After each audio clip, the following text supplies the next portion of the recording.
Corona మళ్లీ కలకలం రేపుతోంది. తెలంగాణలోకి రీ ఎంట్రీ ఇచ్చింది. కుకట్పల్లిలోని ఓ వైద్యుడికి కరోనా పాజిటివ్ గా నిర్ధారణ అయింది. ముఖ్యంగా రాష్ట్ర రాజధాని హైదరాబాద్ లో ఓ ప్రముఖ వైద్యునికి కరోనా రావడం చర్చనీయాంశంగా మారింది.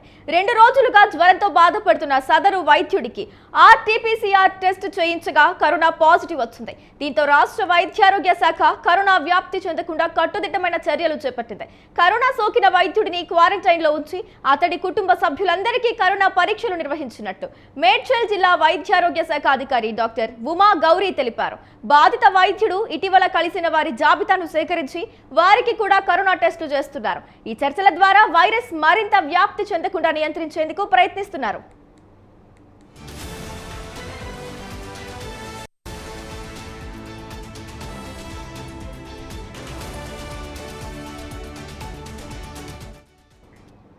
ప్రపంచాన్ని గడగడలాడించిన కరోనా మహమ్మారి మళ్లీ జడలు విప్పుతోంది. ముఖ్యంగా హాంకాంగ్, సింగపూర్, థాయిలాండ్ తో పాటు చైనాలోనూ వేగంగా కోవిడ్ వ్యాప్తి చెందుతోంది. కొద్ది రోజులుగా భారత్లోనూ కొన్ని కేసులు నమోదవుతున్నాయి. దేశవ్యాప్తంగా ఇప్పటికే కరోనా కేసులు నమోదవుతున్నట్లు గణాంకాలు చెబుతున్నాయి.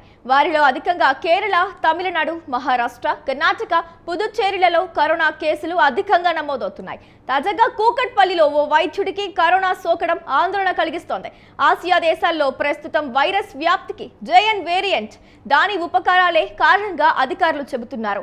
JN ఉపరకాలైన LF, NB వేరియంట్ల వ్యాప్తి అధికంగా ఉందని అధికారులు చెబుతున్నారు.